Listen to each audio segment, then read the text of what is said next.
आज हम करेंगे 10+2 ज्योग्राफी विषय का लेसन नंबर 2। फर्स्ट लेसन हमारा कंप्लीट हो चुके हैं। फर्स्ट लेसन हमारे यूनिट नंबर फर्स्ट का एक ही लेसन है। फर्स्ट यूनिट में एक लेसन आता है जो हमने पहले कर लिया है। फर्स्ट लेसन था हमारा, वो पूर्ण हो चुका है। हमने उसमें जाना था कि भूगोल क्या है, उसका विषय क्षेत्र क्या है, कुछ उसकी परिभाषाएं हमने कर ली थी, उसकी प्रकृति वगैरह हमने सब कर लिया था। आज जो ज्योग्राफी विषय है हमारा क्लास 10th का, उसका लेसन नंबर 2 हम शुरू कर रहे हैं और यूनिट भी 2 है। यूनिट 2 शुरू होती है। फर्स्ट यूनिट में सिर्फ एक ही लेसन आता है, वो पूर्ण हो चुका है। आज हमारा जो 2nd लेसन है 2nd यूनिट का, इसमें हम करेंगे विश्व जनसंख्या वितरण घनत्व व वृद्धि। विश्व दुनिया की, संसार की, जन मतलब लोगों का, संख्या मतलब लोगों की संख्या। जो लोगों की संख्या है उसका अध्ययन हम अपने मानव भूगोल में करते हैं, वही हमारा विषय रहेगा आज का। और इसमें हम सबसे पहले देखेंगे वितरण घनत्व और वृद्धि। 3 पॉइंटों को पढ़ेंगे हम। सबसे पहला पॉइंट आज हमारा है वो है वितरण। देखिए, जनसंख्या का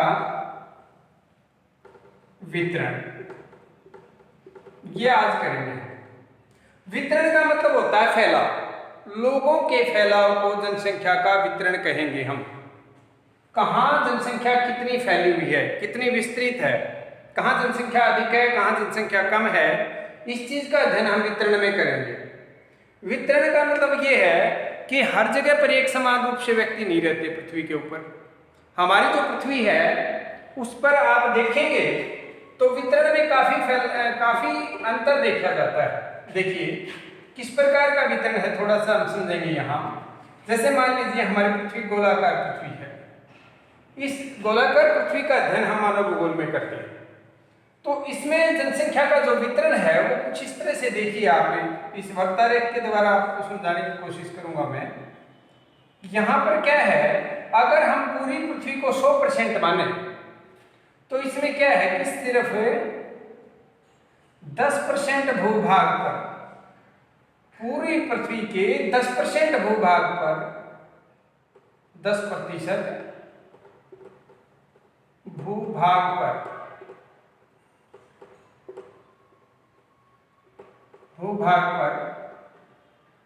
90% लोग रहते हैं।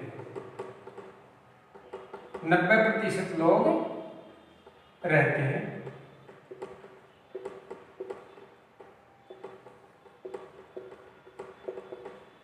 और बाकी जो 90% भाग बचा, 90% जो बाकी भाग बचा है हमारी पृथ्वी का, उसमें क्या है, 90% भूभाग पर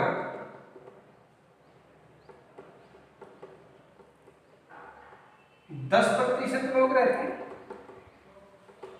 10% लोग रहते हैं।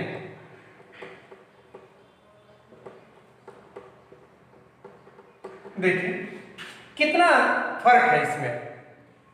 90% भूभाग देखो कितना बड़ा भूभाग, और 10% देखिए कितना छोटा सा भूभाग। 10% भूमि के ऊपर 90% लोग रहते हैं, और 90% जो भूमि, बाकी जो भूमि है हमारी, उसके ऊपर सिर्फ जो है 10% ही लोग रहते हैं। इतना फर्क क्यों? कोई ना कोई तो कारण होगा, अन्यथा इस 10% भूमि के भाग पर इतने ज्यादा लोग क्यों रहते, इतने भीड़ भाड़ में ये लोग क्यों अपना जीवन जीते, यहाँ क्यों इतनी भीड़ भाड़ में अपना जीवन चलाते और क्यों अपनी एक्टिविटी करते, क्यों रहते। परेशानी में भी यहाँ भी होती है। जनसंख्या जैसे जैसे बढ़ती है किसी भूभाग पर तो उसकी बहुत सारी परेशानियां हो जाती हैं। देखिए बहुत भीड़ हो जाती है क्योंकि 90% लोग हैं यहाँ पर। कितने परसेंट है? 90% लोग। तो 90% लोग अगर 10% भूभाग पर रहेंगे, विस्तृत रहेंगे, वितरण उनका रहेगा, तो बहुत ज्यादा भीड़ भाड़ वाला क्षेत्र जो है ये माना जाएगा। भूभाग का ये 10% हिस्सा बहुत बड़ा एक जमावड़ा जनसंख्या का यहाँ माना जाएगा। और बाकी जो भूभाग 90% बचा है उस भूभाग पर 10% ही लोग रहते हैं, तो बहुत ही कम जनसंख्या यहाँ पर निवास करते हुए मिलेगी आपको, बहुत कम जनसंख्या दिखाई देगी यहाँ इस भाग पर आपको, कहीं कहीं तो ना के बराबर भी है साउथ पोल के ऊपर, और नॉर्थ पोल के ऊपर भी कुछ कम ही है जनसंख्या। ये भूमध्य रेखा इसको दो भागों में बांटती है, एक ये रेखा और एक ये रेखा। ऊपर वाली जो है कर्क रेखा है और नीचे वाली जो है वो ये मकर रेखा है, मकर रेखा। ये भूमध्य रेखा है, भूमध्य रेखा जो दो भागों में बांटती है हमारे पृथ्वी को। ये तो देखिए ध्रुवों के ऊपर लोगों का जमावड़ा बहुत कम है भूमध्य रेखा के अपेक्षा, ये हमने देखा। वितरण इस प्रकार से है हमारे पृथ्वी के ऊपर जनसंख्या का। अब आप समझेंगे कि भाई ये स्थितियां क्यों हैं, आखिरकार ऐसा क्यों है कि इतने से कम भाग के ऊपर इतने ज्यादा लोग 90% लोग रहते हैं। ये देखिए भाग कितना, सिर्फ 10%। इधर देखिए भाग कितना है, 90%। लोग कितने हैं, सिर्फ 10%। इसका क्या कारण है, क्यों लोग समान रूप से नहीं रहते पूरी पृथ्वी के ऊपर? उस कारण को जानने के लिए हम जनसंख्या का वितरण का अध्ययन हम करेंगे कि जनसंख्या किस तरह से विस्तृत है, क्यों वितरण उसका कम और ज्यादा है कहीं किसी जगह पर, वो चीज हम आज जानने की कोशिश यहाँ करेंगे। संभवतः आप इस वर्तारेख के माध्यम से समझ गए होंगे कि जमीन के कितने भाग पर कितने लोग रहते हैं और कितने परसेंट भाग के ऊपर कितने परसेंट लोग रहते हैं। ये आगे हम देखेंगे।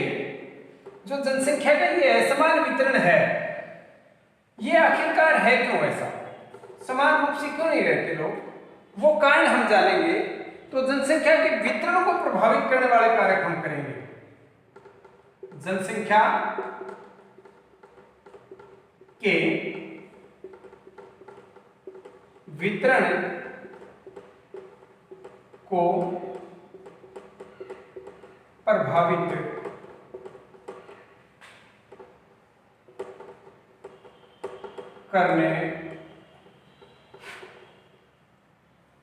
करने वाले कारक। देखिए जनसंख्या के वितरण को प्रभावित करने वाले, भाई जनसंख्या कहीं ज्यादा और कहीं बहुत ही कम, उसको प्रभावित करने वाले कारक जो ये वितरण है जनसंख्या उसको प्रभावित कैसे, प्रभाव जो है वो देखें। प्रभाव का मतलब क्या होता है, हमारे ऊपर असर डालना, हमारे ऊपर इफेक्ट डालना। जैसे सर्दी आते ही के साथ हमारे ऊपर क्या प्रभाव होता है, हमें ठंड लगने लगती है और हम गर्म और ऊनी कपड़े पहनने लग जाते हैं, ये सर्दी का प्रभाव है हमारे ऊपर। गर्मी आती है तो गर्मी के मौसम में हम क्या है, सूती कपड़े पहनते हैं और स्वेटर वगैरह नहीं पहनते, गर्म ऊनी कपड़े छोड़ देते हैं, ये गर्मी का प्रभाव है हमारे ऊपर। तो प्रभावित जनसंख्या के वितरण को भी प्रभावित करने वाले कुछ कारक हैं, उन कारकों के बारे में आज हम जानेंगे। सबसे पहला जो कारक है वो हम देखेंगे। देखिए जनसंख्या के वितरण का सबसे पहला कारण है, कुछ एक कारण तो देखिए दो हैं इसके पहले, इस कारकों के दो पार्ट हम बनाते हैं। जो कारक हैं इनको दो भागों में बांटेंगे। सबसे पहला है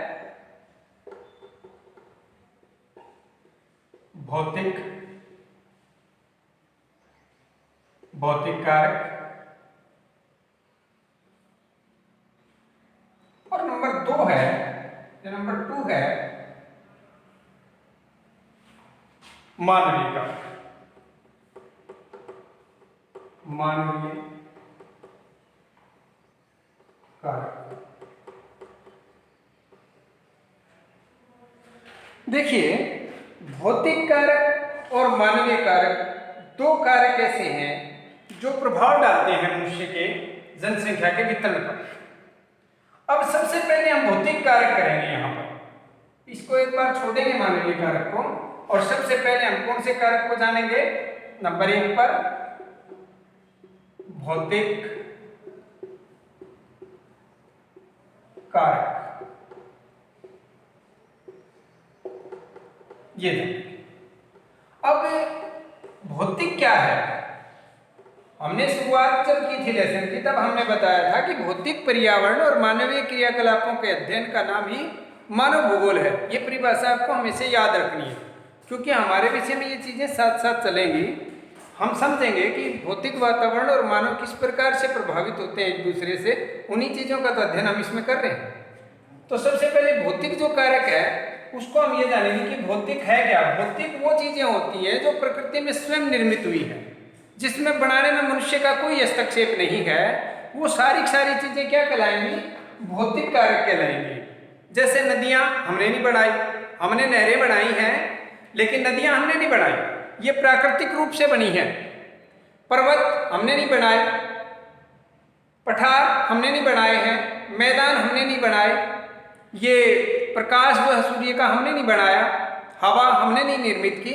ये सारी की सारी चीजें जो प्रकृति में स्वयं निर्मित हुई हैं वो भौतिक कारक कहलाते हैं। तो भौतिक कारक कैसे जनसंख्या को प्रभावित करते हैं, इन भौतिक कारकों में नंबर 1 देखेंगे हम। सबसे पहला नंबर जो भौतिक कारक में आता है वो आता है उच्चावच। उच्चावच, अब उच्चावच का क्या मतलब है? देखिए, ये जो वर्ड है वो आपके लेवल के हिसाब से दे रखे हैं। जैसे आप 10+2 में पढ़ते हैं तो आपको पता होना चाहिए लैंग्वेज का, इतनी नॉलेज आपको होनी चाहिए कि इन वर्ड का मीनिंग आपको पता होना चाहिए। उच्चावच क्या है, तो इस चीज को भौतिक चीज क्या है, भौतिक का जो है मीनिंग वो आपको पता होना चाहिए वर्ड का। इसके अलावा आपको उच्चावच का पता होना चाहिए। उच्चावच का मतलब होता है जमीन की बनावट।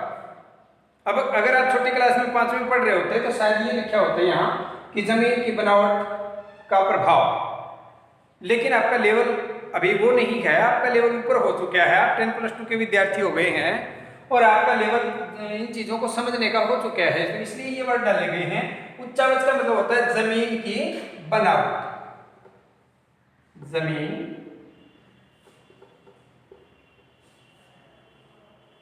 की बनावट, संभवतः आप समझ गए होंगे इसका मीनिंग। उच्चावच का मतलब जमीन की बनावट। अब देखिए भाई, उच्चावच कैसे प्रभावित करता है जनसंख्या को? उच्चावच प्रभावित कैसे करता है कि जमीन एक जैसी बनावट की नहीं है। कहीं बहुत ऊंचे ऊंचे पर्वत खड़े हैं, कहीं पर बहुत गहरी गहरी खाइयां हैं, कहीं पर बड़े कठोर धरातल के सपाट पठार हैं, कहीं पर बड़े समतल और उपजाऊ मैदान हैं, कहीं पर नदियां हैं, कहीं पर समुद्र हैं, कहीं पर दलदल हैं, कहीं पर बहुत बड़े बड़े रेगिस्तान हैं। तो जो बनावट है उच्चावच की वो एक समान नहीं है, वो अलग अलग प्रकार से है। आप देखेंगे कि कहीं कहीं पर पर्वत हैं, जैसे पर्वत, पठार, दलदल, ये चीजें हैं। पर्वत हैं, पठार हैं, दलदल हैं, महासागर हैं तथा मरुस्थल हैं। मरुस्थल हैं। अब इन जगहों के ऊपर कोई व्यक्ति, या एक और भी कर लें हम यहां, समतल मैदान।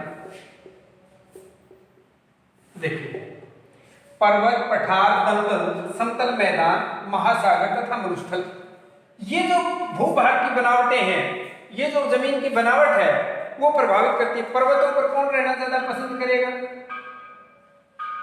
कोई आराम से नहीं रह सकता, क्योंकि वहां घर बनाना, खेती करना, अन्य आर्थिक गतिविधियां चलाना वो बड़ा मुश्किल है, इसलिए पर्वतों पर कोई रहना पसंद नहीं करता।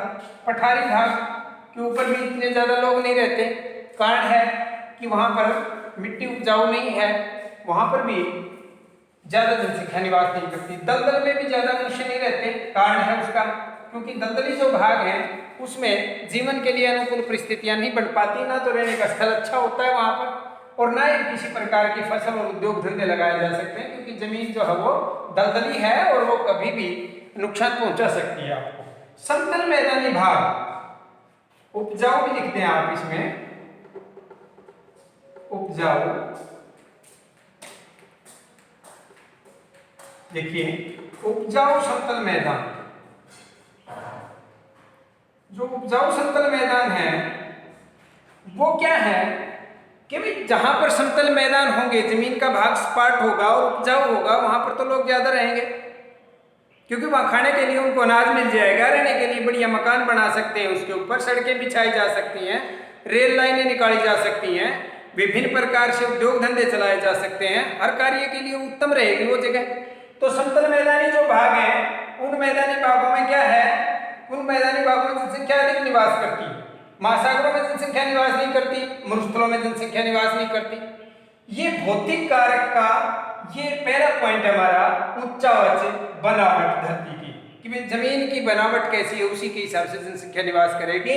समतल मैदानी भाग है तो अधिक जनसंख्या निवास करेगी, पर्वतीय पठारी दलदल और मरुस्थली भाग है, महासागरीय भाग है तो कम जनसंख्या निवास करेगी। पहला एक ये था हमारा भौतिक कारक में।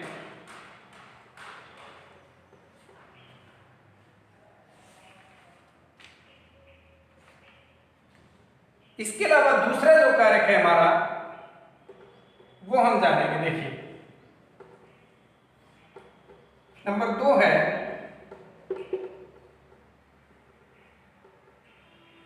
अगला कारक हमारा भौतिक कारक हमारा हो चुका है कि हमने जाना कि भौतिक परिस्थितियां कैसी हैं और किस प्रकार से उन भौतिक परिस्थितियों में मनुष्य जो है वो निवास करता है।